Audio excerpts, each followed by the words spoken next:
You're listening to the Ramblecast Show, your weekly stop for the latest and greatest in the Planetside 2 universe and its community.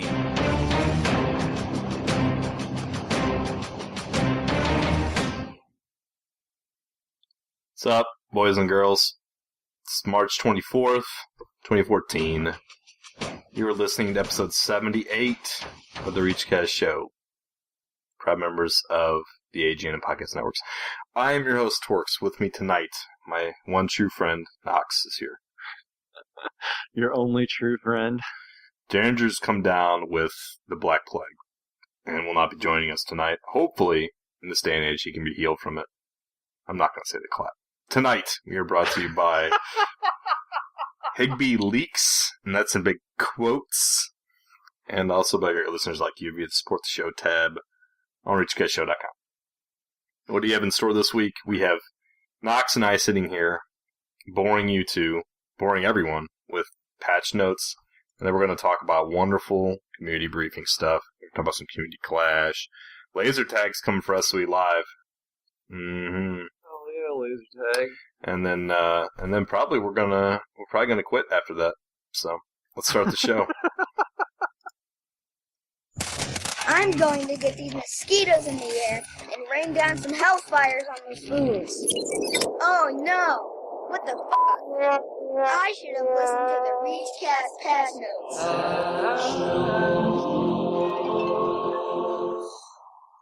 I just shouldn't laugh, so that people don't catch those small things, but I can't help it.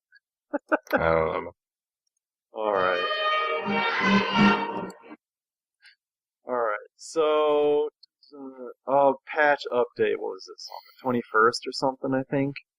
Sure. I did a link, I must have deleted it. Yeah. I think it was the 21st, but the temporary fix for the invulnerability issue was turning off friendly fire and turning it off in the warp gates. This is by far one of my favorite changes so far.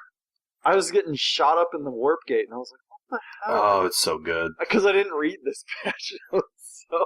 I actually what's saw... going on right now? You saw less screwing around in the warp gate because of this. Like, people were, like, scared to actually even pull their gun, like, go to shoot at each other to screw around. Like, yeah, because after the first couple died, people are like, screw this. I don't know. I thought it was awesome. I hope they keep it in personally. I would love that. But it reduces screwing around in the warp gate. I'm for it too. I did see a couple people right off the bat. We parked some galaxies to see if they would do it, and they crashed their reavers into us, thinking they would be, just screwing around trying to flip you again. They died instantaneously, and I was laughing so hard. It's like, suckers. That's awesome. See you get for screwing around. All right, so warp gate vulnerability turned off. Hope they keep it off. Yeah, no, that patch note took sufficiently long. The few remaining stragglers who couldn't take class quiz on all their characters should now have that ability. And players who didn't get cert points rewards when they earn medals should now have those certs upon login. On Amrish, the instant action was now deploys you to predefined local spots per outpost, and there's an updated map. Does that make sense? I played on Amrish, but I didn't notice any changes. What's an updated map is now available? I have no clue. Alright. Not a famous clue. They fixed some terrain bugs throughout Amrish where there was a hole at Sungri, some occlusion issues at NC Arsenal. They removed some objects and fixed flora and floating rocks and whatnot, so it's a little cleaner now. And then they also added some vehicle spawn stuff at Subterranean Nanite. It's kind of needed. It was needed. Sorry, go ahead. The vehicle spawns that being in Nanite Subterranean. A noticeable problem? No, it just sucks. You never have a spawn there and you're having to backpedal to the base before it. Anyways. It's horrible. Indar and Esamir had a bunch of changes to make things better. They updated the hex boundaries for both continents. And this one I don't quite understand, but they increased, so they made it easier to get to the crown from the north, and they added a path up to the hill for Sunderers and some other path by the bridge to the west. And the reason why I'm a little confused as to why this was done is because it's kind of a crucial point to control, and everyone already knows the top side of Indor is the easy side to own, right? Yeah, but they do the path that goat trail that was up was horrible. Like they needed something. That goat trail was way too defendable, and it just was a horrible approach if you're ever coming from the north up. But you can't. It shouldn't just be something you can take strictly from air. That makes the north even more powerful. It makes the north side of the map even more powerful, like to own it, if you can take like a key point. Because regardless of the fact that people don't play at it like they used to, it's still, you can go both directions. It cuts down the middle, you have options. I saw a triple rainbow today in game. A triple rainbow? Mm-hmm. It's Future Crew in a Galaxy. Triple rainbow. It's one of those rare events like you only see once in your life, and it was pretty awesome. Anyways, so balance changes. Some velocity ammunition changes. Basically, they upped high velocity to actually make it worthwhile to a certain extent now. If you want the details, I'll break it down for you. The damage increase differs per weapon, but in general, the minimum damage ranges have been increased by 80% on carbines and 40% on other weapons, instead of the drop that used to have. Fixed above where velocity, high velocity ammo sometimes did not increase projectile speed on carbines. Suppressment attachment changes, reduce penalty to the minimum damage range when a suppressor is equipped on all primary weapons except SMGs. Thank God. Pistol-specific suppressor tuning. Head hitboxes increase slightly to get better matches to large helmets. So when you're wearing those huge, like Jason hockey masks, you're actually going to get hit now instead of just like going around you, apparently, because they're invisible. The way that read to me is that even if you're wearing a small mask, your head is still the big size. Sure. That makes sense. Like, it's just the hitbox, it's not the actual model. Hitboxes are larger either way, yeah. I did feel like I was getting more headshots on Sunday than normal for playing only once a week. Yeah. I wonder if it was really that drastic. I just S&G infiltrator constantly. I don't even bother shooting at heads. I just kind of like sneak up behind somebody. That's all I do. No, it's I agree with what you're saying. I guess I didn't notice a big difference, but I just felt like I was getting the extra little like 20 XP or whatever that I get a lot more frequently than normal. Yeah, I don't get a lot of that in the lib, which is basically all I've been doing lately. So the SMGs to the back, I guess not. Yeah.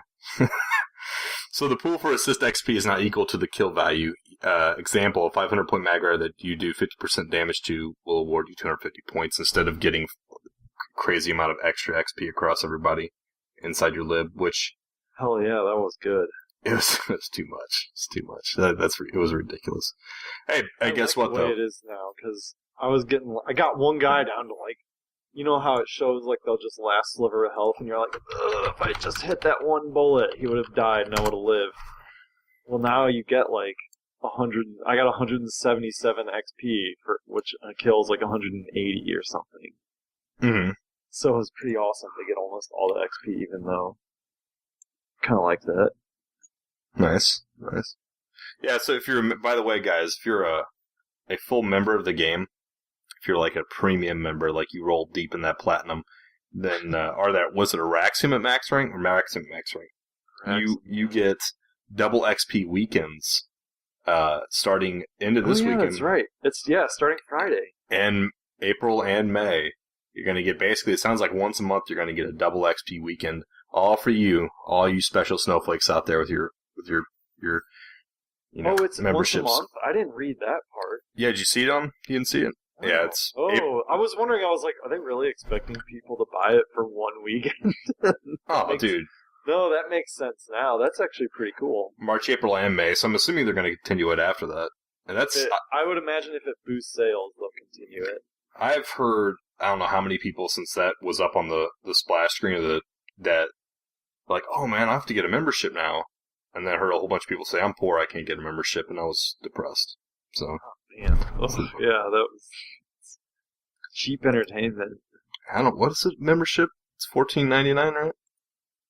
Yeah, it's like $2. Yeah. It's like that was my college entertainment. Was wow. It was like you're spending so much money on video games. It's like, oh yeah, but I don't got Better than going out to the bar. Like one night at the bar is going to cost me like a year's worth of membership. It's planet side. From a financial standpoint, it was a wise decision. Good Not game. From a social standpoint. Alright, my favorite change so far. The death screen now waits for the death animation to play before displaying, so you don't get this stop sign in your face like feeling as soon as you die. Last bullet lands and you just get this smashed in your face. Guess how good you did. And pro tips, etc.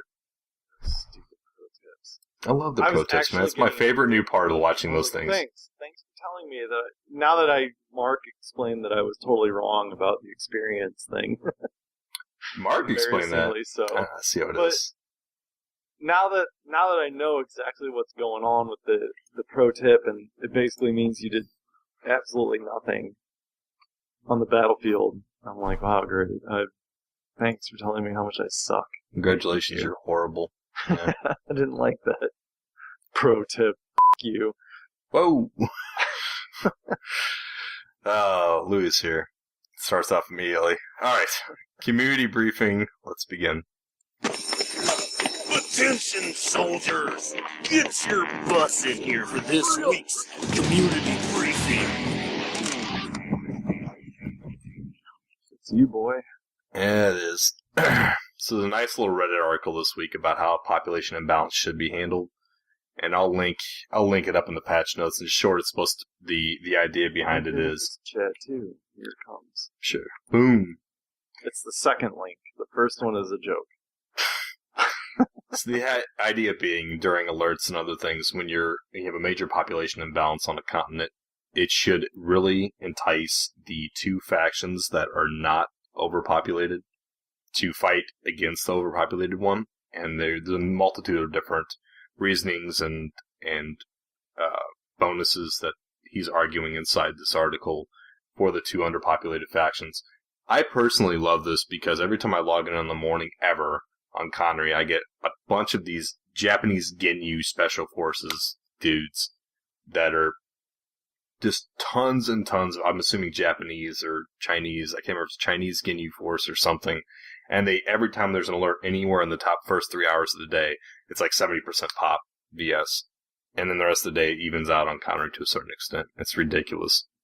But I know that other servers have much worse problems with population imbalance. Okay, here's my thought though, because I feel like he had a lot of flaws in his argument. Come at me, bro.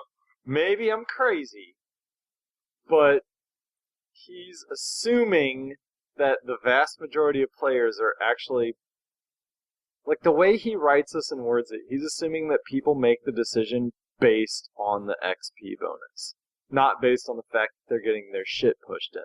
That's one way of saying it, sure. So, it's using that, going from that basis, like, it's just a flawed argument from the get-go, because I've never once heard anyone say, oh, I don't want to fight against them because the XP bonus is easier when we're fighting against these guys. Like, that's never once been an argument in where you're going on the map.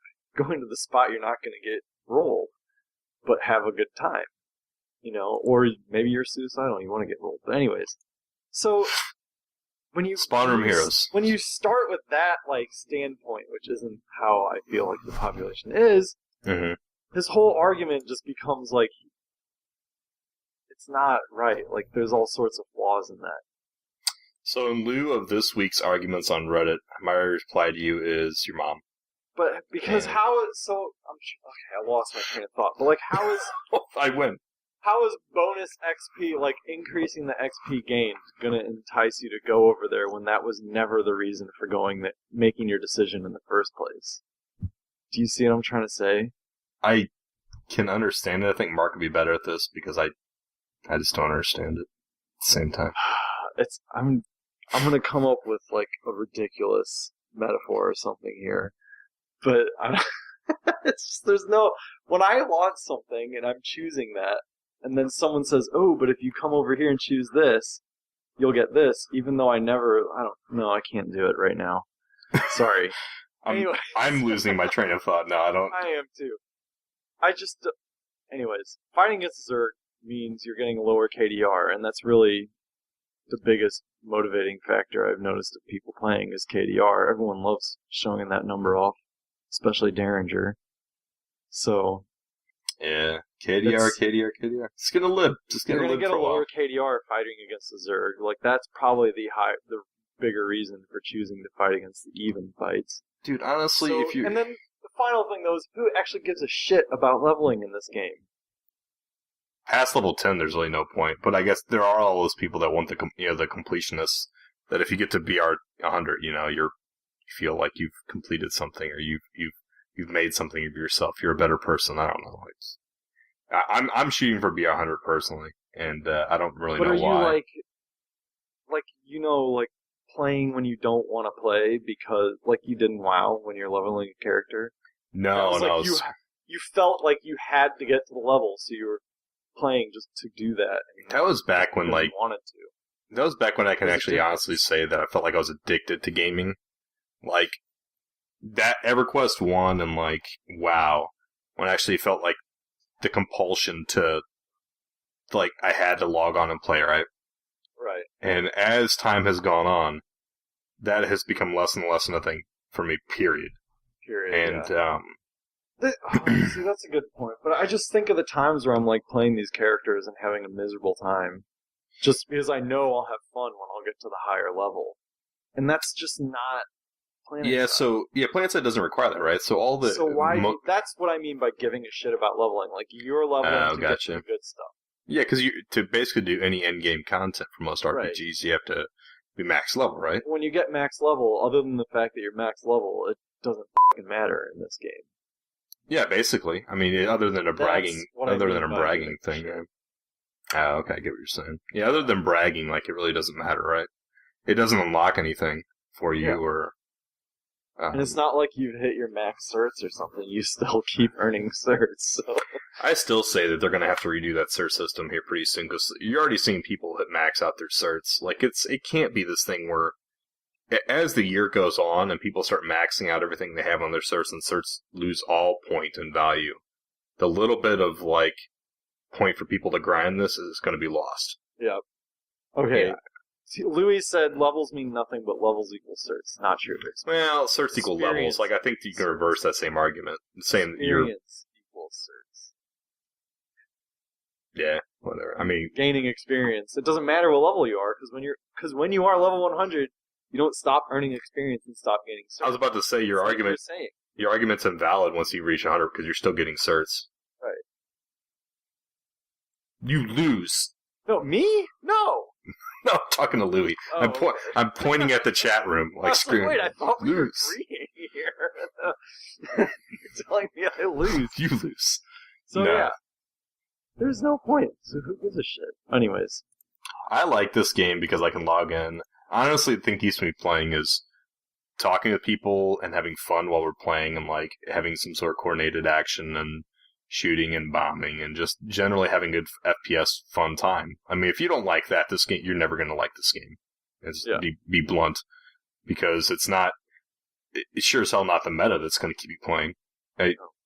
So if you don't enjoy playing with groups of people, large groups of people in an FPS, that's the niche this game fills, right? I mean, you have everything. Ground, air, whatever. So after that f***ing tangent... Hey, you've been dropping bombs right now. That is that's why changing the experience isn't going to fix overpopulation problems. Clay keeps me playing. Which is the whole point of this. It was how to fix population balance. What were you saying? I say Clegg keeps me playing. I think of Clegg every time I log on. That's what inspires me. Do you get a little? No, let's not go down that road. Come on, let's. All right, moving on. Higby released some video, leaked, quote unquote, some video about PlanetSide 2 updates and this crazy little new ship called the Valkyrie being released. So there's a short video. He touches on these things in the roadmap. There's the engineer turret change, the balance pass, the main battle tank abilities getting touched, and some new weapons in April, as well as missions and implants at the end of April. And then in May, we'll see the outfit, base capture, all that fun stuff coming into the game. And then, of course, they teased Hawson. That won't ever be released. And then he showed off this cool little new ship called the Valkyrie. And it's got a dedicated pilot, a dedicated front gunner, and 2 passengers that sit in rumble seats. So it's kind of like a helicopter, but he said it's fast. He said fast several times. I surely hope it's faster than a lib, because if it's not faster than a lib, there's no point. Right. I have my thoughts about the Valkyrie. So, I've heard a couple arguments that actually make me chuckle about this. One, is they're going to have maxes in the rumble seats. Because if you have 2 burster maxes in the rumble seats, that thing essentially becomes an anti-air platform at that point. And yes and no. Yeah. No, because it's not like the gunner. Well, I mean, he could have anti-air, but it can only aim in the front the way he sounded. It's not like a lib gun. I'm talking about the rumble seats. I'm not talking about the front. Right, but it's not. Well, you said the ship as a whole becomes an anti-air platform. Well, they didn't even say how the front gun's going to work. Like, is it just going to be like a lib front gun where you have, I don't know, like, whatever your mounts may be? Imagine the word front, to me, implies that you can't shoot towards the back. I don't know. That's kind of like the tail gun on the Liberator. It's not really a tail gun. It's just another bottom turret now that you can aim forward and rotate all the way around. Basically, yeah. A tail gun implies that you can only see out of the rear. Just like a front gun implies you can only shoot, somewhat. Well, the Liberator front gun can aim like 180 degrees around the radius of the front of the lib now, so... Oh, it's the spur, yeah. Well, yeah, like a cone, but it's not fucking 360. No. The spur is like 180, though. I mean, it's as much as you're going to be able to see what you're flying. Okay, anyways. Boy, we're going way beyond. There's absolutely no point in this argument whatsoever, but... So he said he wanted feedback, so what do you think? We kind of were going in that, I guess, weren't we? What, the Valkyrie? I mean, it looks cool. It looks like you could do little, like, hot drops, and drop some of your buddies and have little... I don't know. I mean, it seems like it's an interesting niche to fill, but so you have a galaxy, right? You can drop a bunch of people at spawn point, so it has that advantage, right?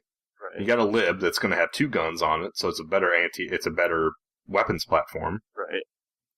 So for the Valkyrie really to fill a spot, like a niche, it's going to have to be extremely fast, like ESF fast. He said fast quite a few times. Okay, so it's going to have to be ESF speed or more, and it's going to have to. It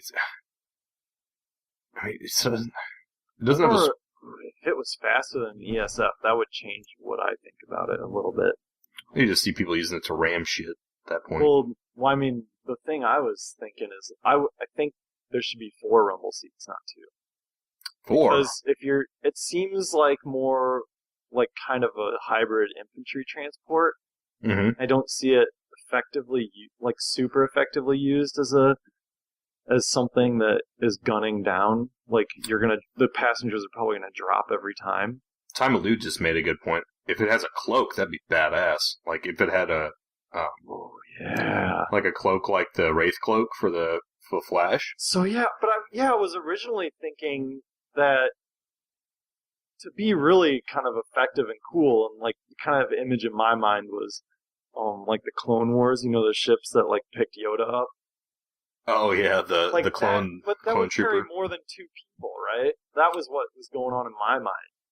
But maybe like if you made them faster than ESFs, or they could cloak, like that would give them a little more value, even though they only can carry like really 3 people that could drop down. Can you imagine how awesome it would be if those things cloaked and you flew over the top of like libs and galaxies and dropped a bunch of C4, Lidasol C4s on them?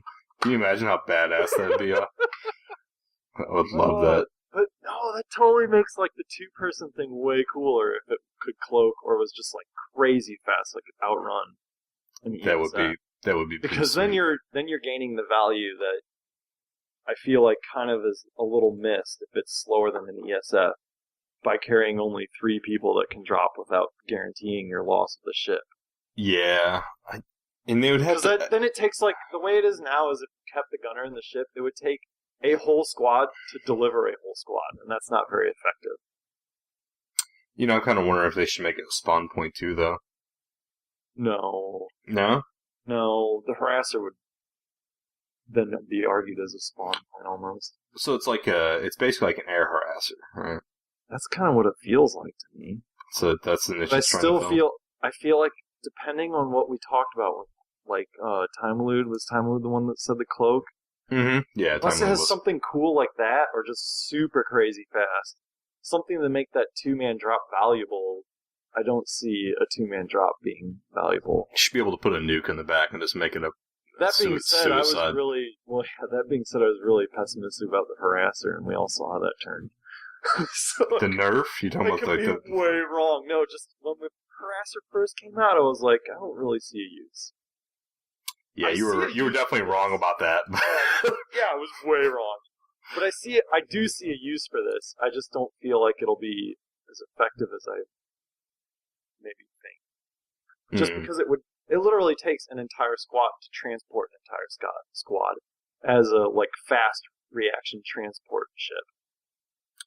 Which is one of the phrases he used. It's like a quick reaction to transport troops. That's where my brain was kind of coming with. But, I mean, yeah, like I said, I didn't look highly on the harasser, and yeah, that thing was OP as all get up, so. At least initially. This thing could be just like flying around pissing you off. Shooting down galaxies right and left for no reason. Yeah. Bunch of burster max in the back. I'm excited. Regardless, I'm excited to see it. It looks pretty cool. I like new vehicles. I'm all about new vehicles. Yeah, sure. I think the vehicle guys are getting bored. Like, I want to make up something crazy. Especially something air. I do feel like they're trying to help the air thing out. And what's these ships? Where's my ships at? Galaxy transports. I feel like air has so much more meaning in the game now because of the galaxy spawn. Instead of the Valkyrie, I want that big-ass Imperial Death Star they were talking about. It's that big old thing that shades the world when you spawn it. You just, like, entire hexes are encompassed by it. That's what I want to see. And it's like a lift-off platform. People are just getting murdered right and left. There's death rays coming down, incinerating entire bases. Ion cannons? Yeah, it's like the whole world just shakes every time the thing fires. And I still want my 10,000th cert one time to use nuke in the game. Why not? 10,000 certs to throw a one-time use nuke. Boom! Can you imagine how awesome that would look? Oh my god. I want to look amazing. That would look badass. Except for they would crash the server like instantaneously. I can pretty much guarantee that. Awesome. Who cares that someone killed, they spent 10,000 certs, so, let them have the fun. Yeah. An entire platoon. And you get to watch their 10,000 cert expenditure. Could go up in fire, yeah. It's awesome. 10,000 certs up in fire. That looks fucking sweet. That would be badass. Because literally, as soon as you see it go off, you're like, some dude really wanted that badly. Exactly. I wouldn't give a crap that I got killed by it. Yeah, one-time kill. Like, who cares if you get killed one time by a 10,000 cert nuke? I'd be all about that. Who's going to even with the cert thing, like you were talking about earlier, 10,000 certs is a lot of fucking certs. Yeah, I mean, it's going off every day of the week. Oh my god. I'm just picturing, like, are these allowed in Community Clash? Yeah, absolutely. No problem. As many certs as you want. Just buy tons of nukes. Alright. So that's going to be live, guys. For those of you guys going, we are doing laser tag this year. It's going to be a 45-man. Last year, we all were wanting to do laser tag. For those of you that went, couldn't happen. There's a bunch of reasons why. This year we set it up with Laser Quest. We're going to do it 45-man, 5-man teams, laser tag thing at SW Live. So, if you're going to live, get your guys together. We're going to do 5-man teams. It's going to be 35 a person. More details to come on the SOE sites or whatever for signups. We're gonna have to do down payments at some point. So it's gonna be awesome. It's gonna be good times. Transportation's included. We got a bunch of bids back and did all that fun jazz. So we got a big bus that shows up. It's gonna have ice cubes for everybody. And only a couple people get those jokes, but it's gonna be able to roll out. We're gonna do some laser tag for like 2 or 3, 4 hours. We're gonna roll back and continue our drinking afterwards. Probably drink all the way through it. Who knows? It's gonna be good times for those who go into SOE Live that are interested in shooting each other with lasers in real life. So, that said, you get to bash me a community question. Or do I have to read this? I'm not going to read this myself, bashing myself. You read it. Okay. Last week's question was shit because Adam came up with it. So we didn't talk about it and post it because they already came out with it will be a 3, 7, and lifetime ban, which I assume means 3 days, 7 days, lifetime if you're a multiple offender. Sure. Something like that. I think it's a good 3-strike rule, right? Yeah. 3, 7 lifetime. That was the shitty question about what you think the punishment should be for specifically exploiting the invulnerability issue. See, that's such a touchy subject, though, because a lot of people had it happen to them. They didn't even know it was happening until they got pointed out to them. Yeah, but the way like Mark clarified it with like where you can tell they clearly know it and are not stopping those people. Yeah. Because it seems like from you guys' stories that a lot of people, like not even just you guys, but you guys saw other people doing it. Like they realized it and then tried to destroy it, like get out of their vehicle and destroy it. Some people really abused it, granted. Like you said the one guy jumped out. Or is it Mark said one guy jumped out and then another guy jumped in and took it? It took the gun. It was pretty funny. Yeah. Alright, well, just sitting there. I mean, I'm down with 3-7 lifetime. That's fine. Alright. Am I doing this week's question or do you? You do it. Alright, this week's question is, in light of the population imbalance, is do you actually give a shit about leveling your BR? Good game. Refer to my previous definition of giving a shit. Giving a shit. There will be an S and 3 asterisks when you read this question on the forums. Or we might just take that part out. Do you care? Do you care about leveling? Crispy Joe cares. Alright. The good, the bad. Crispy Joe. I don't know. Opie. Have another drink on me, soldier. Okay, thank you kindly. If you can look hard enough past all the death and all the sorrow, there are good things.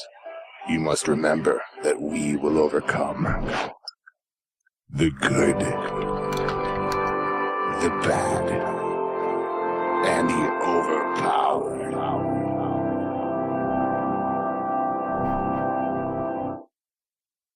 Alright, my good was ripping it while playing only once a week.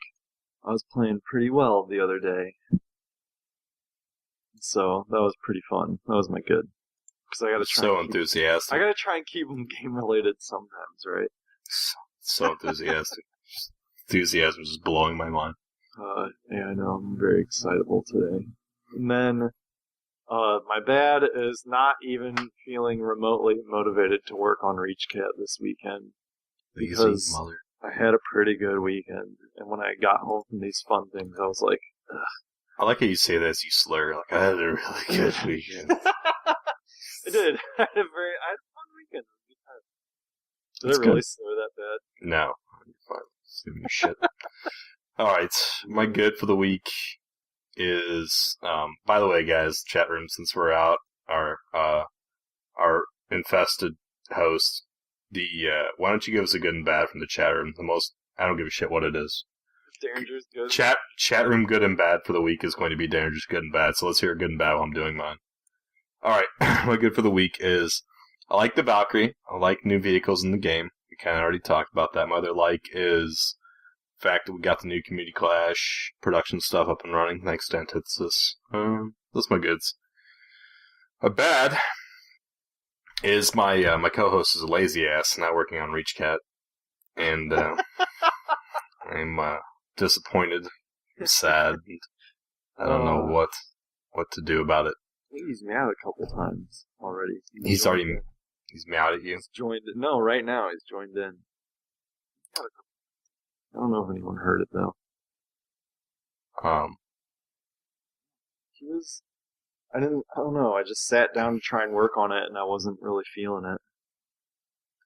I'm hearing some interesting good and bad. Louis, as always, takes the cake initially, saying my cat didn't piss on me, and that's good. I assume that's as good. I don't know. Toroko kills good. It's almost Wednesday. Bad. It's not Wednesday yet. I'm assuming because it's Community Clash. It's Wednesday is Future Crew versus TXR, so that's gonna be interesting. Jack and Jesus, good. Double XP for sure, man. For sure. What the? That's ReachCat. He's fucking meowing at me. Yes. Time Elude, good. Finally finished cooking job this week. Are you cooking meth? Like you finished your batch and you're done? Like I don't understand what that means. His bad. Had to take a break from playing side for a bit, so you're basically like, never mind. It sounds like he's done working at a restaurant cooking, and he doesn't have to do that anymore. That's my guess. So Time Loot is like a real life Breaking Bad, basically. All right, we don't have any mailbag, guys. You just provided us a mailbag by giving us all of your great chat room content. It's going to be Time Loot's apparently a private chef, not a meth producer, so that's good. You could still be considered a private chef. It's a private chef. Yeah, I only sell to one distributor. That's how Walter was. He only sold to that one dude. He only worked for that one dude. That's right. In the basement of what was a laundry place for a while, and he's like, yeah. I didn't see the end of the season with the machine gun. I would consider that being a private chef. Yeah. Did I talk about the finish of True Detectives last week? Since we're all totally off topic at the end of the show now. No, True Detectives. True Detectives, the HBO series. It's I have never heard of it. Oh shit! I conjured up the two actors' names just no more than an hour ago. Never heard of it. Woody Harrelson and what's the guy's name? He's like my favorite character in the show. It's Woody Harrelson and another guy, and they're like two Louisiana cops that are in it's like a long story short. They're hunting the serial killer for a long period of their career, and it ends really interesting. The whole 8-episode series is pretty. It's good. Pretty big mind fuck. Yeah, it's good. Oh, it messes with your mind. Well, the one character, Matthew McConaughey. No thanks. Never mind. He's pretty good in this, but anyway, his character is like a really super pessimistic guy, and he's teamed up with Woody Harrelson, which is like a normal, normal dude for all intents and purposes. And McConaughey is like really intelligent. His character's really intelligent or whatever, and they get into this whole like overarching thing, and it's an interesting, very screwed up like series, and I don't know. It's good stuff. Either way, I got so bored with Wheel of Time, I'm stalled out on book 8 of that. So I started listening to Blood Song. Blood Song? I don't know what that by is. By Anthony Ryan. It's I don't know how to explain it. I'm only about halfway through the book right now, but it's one of the better like Wheel of Time. I was explaining this today. Wheel of Time is so like, I swear to God, he just like every time there's an encounter between two characters that's, let's describe everything about them top to bottom in such detail, like when and then they exchange 10 like words. Their nose hair color? Yeah, literally. Like, all that, they exchange 10 words, and then it starts all over again with the next exchange of words between two other characters. Like, it's to actually get anything done, I'm reading like 5 chapters. And I'm like, what the fuck is going on with this? And it's so hard to, like, push through that I had to take a break. So, listening to Blood Song. Blood Song is more of like, I don't know, it's more fast-paced. There's a lot of time jumps, and it's like, to the next important event, and the important event actually has some action included in it. Then it goes to the next one, and it's pretty good. I don't know. It's a lot more mature, pretty bloody, but it's a good book so far.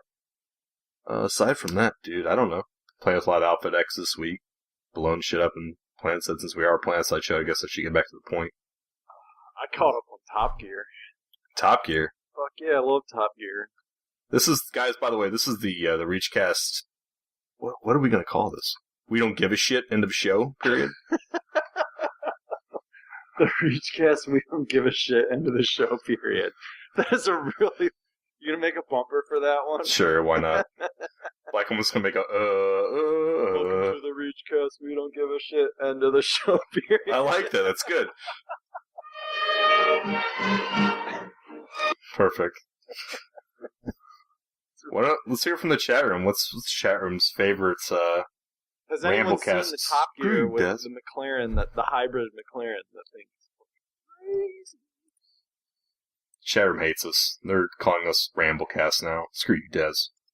No, Fine. we were talking about, he was giving us an idea for the end of the show bit, the title. I think he's just busting my chops. I hate you. Rather than Reachcast, we don't give a shit, end of the show, whatever the fuck it That's probably a much more appropriate Ramblecast. If that was the suggestion, thank you, Des. That's much better than end of the show. We don't give a shit segment. You don't even remember what it was called anymore. Oh, Community Clash. So Community Clash. We're back. You did pretty much talk about Community Clash. So tomorrow we have a meeting. Tomorrow being Tuesday at 9 p.m. EST.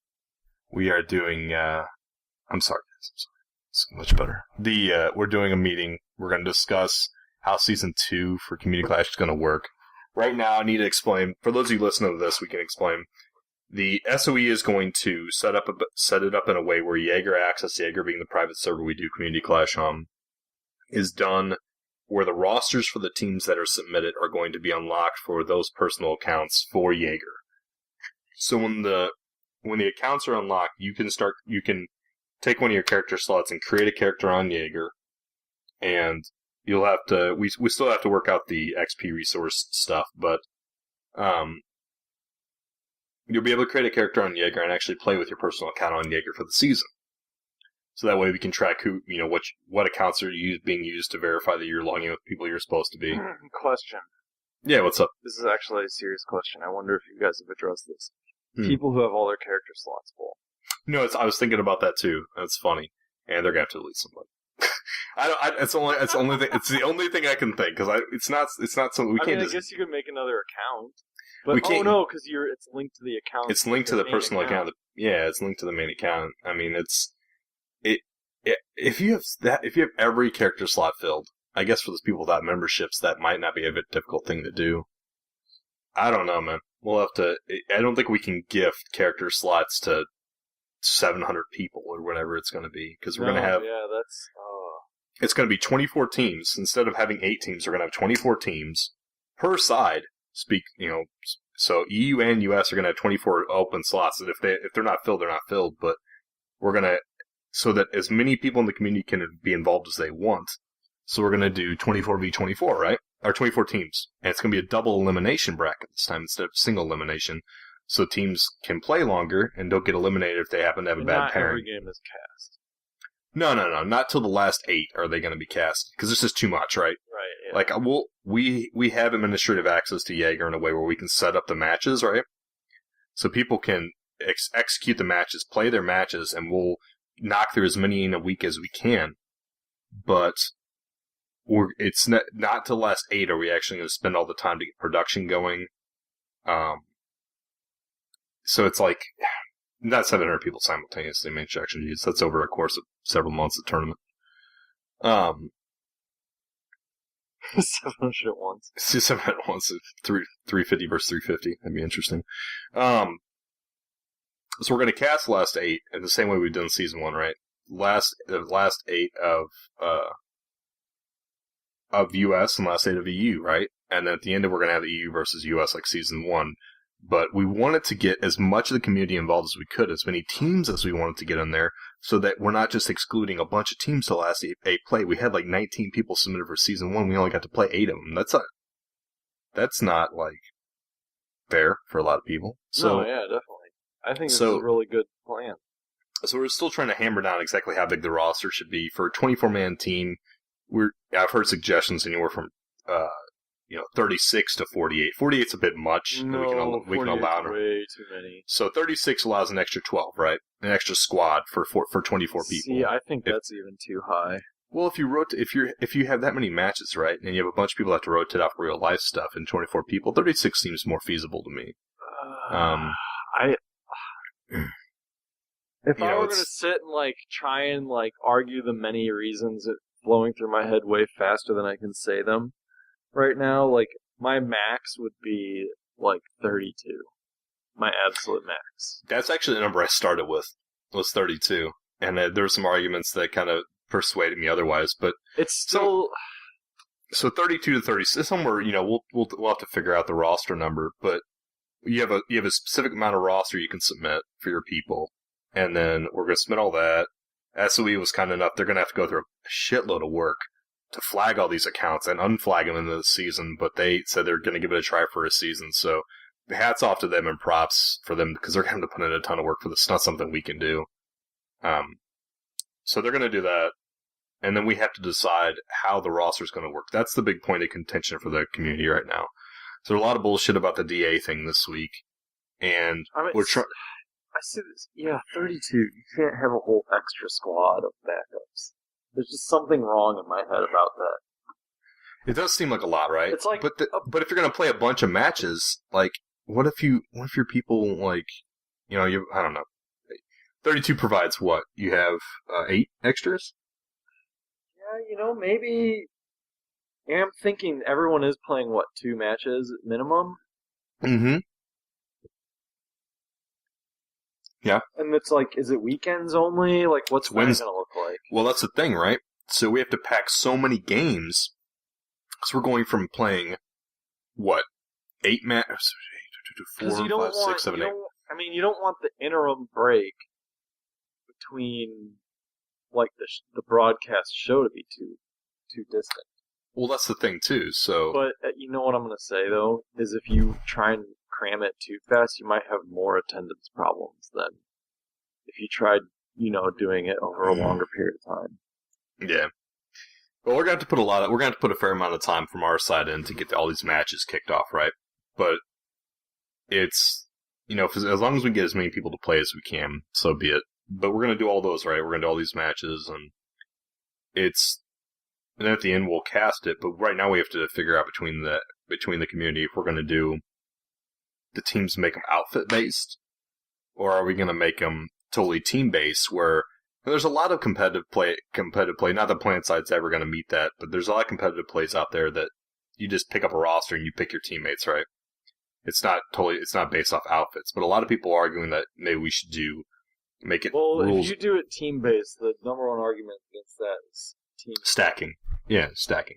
But the ulterior argument to the other side of that has been there's only going to be so many competitive people that are going to want to stack in one team. If you can't play multiple teams and you're not going to be able to play, then why not pick other teams to play with? No, you would see another Nuck emerge. Well, I don't know, dude. I'm really just saying. Would, because I don't doubt for one bit that. So my personal argument to that is, if you aren't going to commit to play with the team for the sake of it being the community clash, mm-hmm. I feel it becomes too competitive then. I get what you're saying. You should be playing with your friends. My argument to that is people that want to compete and stack, all they're going to do is get in their one outfit banner anyways. Well, yeah, but if they're going to take that commitment to create the character and that's their linked count character, then let them. Well, then it's just you're not. To do it. It's at least more commitment than we don't ever play together. It takes the community aspect away from it, if you ask me. I totally get that argument, but I'm saying is that it doesn't. People who don't have top players are just going to become disinterested in it. Well, at the same time, you can't. It doesn't fix the problem. Just making it outfit only doesn't really fix the problem because people that want to stack will just stack all in one outfit. It doesn't fix that stacking problem, which is the main argument against doing just teams. But the other side of that is, I've heard from multiple people contacting me saying, hey, I don't have enough people in my outfit that are interested. In order to do something like this, I would have to combine with my friends to do this. And we're excluding those people as it stands right now if we do outfit only. That's a good point, too. There's a lot of people saying, hey, I want to be able to team up with other people because my outfit's not interesting enough, but I don't want to leave my outfit because that's a betrayal of the people I play with on a regular basis on live servers. It would give the single players who want to maybe try out even, like to join some group, like you could have groups of people recruiting other players to play with them. I mean, yeah, that's the thing. So 24 players. Hey, you know what? Actually, like that. And that's the main thing that swayed my opinion. Like initially, I was all about the outfit, because this is Community Clash. That's all supposed to be about outfits, like what you were initially saying. But when I heard people saying, I can't play unless I find other people from other outfits and we form a team to do this because there's a lot of people in my outfit that aren't interested in competitive play, which I understand. This isn't for everybody. It's a niche thing. We're doing it so the community has a different alternative to live play if they want to participate. But it's, for a lot of people, they are excluded from being able to do it because there are enough people in their outfit as it is to do it. And they don't want to leave their outfit to be able to just do this. It's not fair because they spend more time on live. Well, that'd be like leaving their friend who doesn't want to do it just to do it. Absolutely. Can teams get corporate sponsors? I'm a corporation. Reachcast's going to sponsor one of the teams. All players are going to be contracted to different teams. Absolutely. You can put Reachcast on your team. Salary cap of $10. As soon as we get this crappy Reachcat in the game, we're going to stack it all over your team. Like, as soon as you get in the game, it'll be all over it'll be on your face, it'll be on your shoulders, it'll be on your tanks. Like, it's the only way you're getting a dime. And we're going to give you, like... The new logo for Reachcast is Reachcat. And we're going to give you... Exactly. And we're going to give you 2 dimes. 2 dimes a season if you participate and win. And it's going to be all over you. It's a $10 24-man team salary cap. That's right. You split your $10 between your 24 people. If you're getting 50 cents, you are, like, top shit, man. You're rolling deep. So, that's the idea, right? So we have to figure out tomorrow in that meeting what we're going to do for the 2 options. And then we're actually going to put the 2 options to a vote for the community. But I start this whole argument out being on the outfit side of things. But the more I've heard feedback from the community, the more I've heard people saying, I can't participate unless I make a team outside my outfit to be able to even play this, then the more I want to say, dude, then why don't we just let teams? I understand stacking, but at the same time, the outfit thing, making an outfit only, doesn't fix the stacking problem. It really doesn't. No, I mean, unless you put some rule in, like, your outfit must have existed for the last 6 months. So there's rules that you know what I'm saying? Like, well, that's the thing. So we can take stats, right, and say, since we're looking at their live accounts, we can say, hey, if you haven't been in your outfit for a month, then you can't participate. That's bullshit. But that's bullshit because at the same time you're excluding a bunch of people still. Right. No, I totally think you're right on that. Like, yeah, I like it. I mean, at the end of this, it's about having as much of the community that can play this as possible, not excluding a bunch of the community. Right. And not to mention that if we make a bunch of outfit rules surrounding something, I have to look at every one of 700 accounts for US to verify who's at what. Oh, God, no, yeah. That would be a nightmare. Like, I was just thinking about the overhead for that, and Louis says in the chat room, too. To enforce that, you would have to look at every single account to say, has this person been an X outfit they're enlisting in for the roster to be for this many days? And you'd have to manually look up 700 accounts for just the US, not to mention EU. That would be a fucking nightmare. Like, to do that every season. So... Yeah, no. We'd have to use SOE to find out. Yeah, because we can't look at your accounts until we get your character names and stuff like that. So that's that just seems like a brutal nightmare. I like the roster idea. And when I said my $10 salary cap, I actually thought of something. $15. I was going to up that. I was going to throw $5 in if you guys want to split between 24 people. I thought of an interesting experiment. It'd be kind of fun, but I would never do it because it's way too much work to set up. All right. Well, now that you've heard Ramblecast, our new segment, can Community Clash / Ramblecast, I guess, in this instance. I wonder how many people, when they listen to the recording, are going to make it through the book and Top Gear talk to the Community Clash. To Community Clash. Actually get back to something PlanetSide related. Man, to screw this. They're talking about Wheel of Time. I'm out. How Done. many people did we even lose? We actually didn't lose too many. Not in the chat room. We're going to lose every listener we have as soon as we get the Wheel of Time. It's done. We're done here. Alright, Yeah. fuck this. I'm out. Yeah, so this is what happens when Tom and I get together and we were chatting. This is just me and Tom chatting. But thanks, guys, everybody, for tuning in. Contact info, as always, reachcastshow.com, reachcastshow@gmail.com, 415-787-3224 for the phone number. Blah, blah, blah, blah, blah. Show Twitter, @ReachCastShow. I'm at ReachCastTorkz. I'm at Noxia. Yep. So we hope to see you guys. For all those people listening to this, if you guys have outfits in the game, check out Community Clash. We're trying to do it in a way where you guys can all play and have fun. Even if you're not in a super competitive play, there's going to be 24 teams. You're going to have a pretty big ladder, a pretty big bracket. So you'll get to play a multitude of different teams, and they won't all be casted, so you get your feet wet for the season if you want to. But we'll start sign-ups once we get all the crap hammered out with us. Fuck, I'll play if I don't have to be in an outfit now. There you go. See? There you go, guys. And boom. As long as I don't have to practice. Alright. Have a good week, guys. Take care. We'll see you next week, and hopefully our SARS-ridden partner will be with us. And it'll be better. Have a good week. Yeah, hopefully his clap goes away. Oh, God. That's right, Sergeant. You make the call.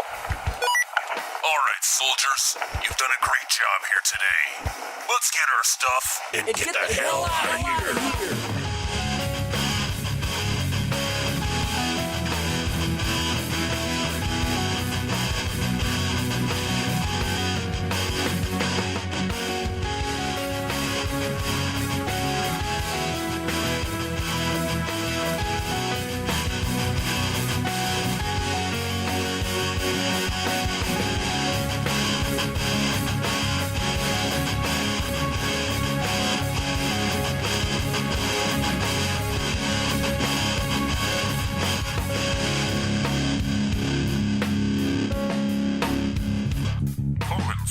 Come in, Sergeant. We hope to see you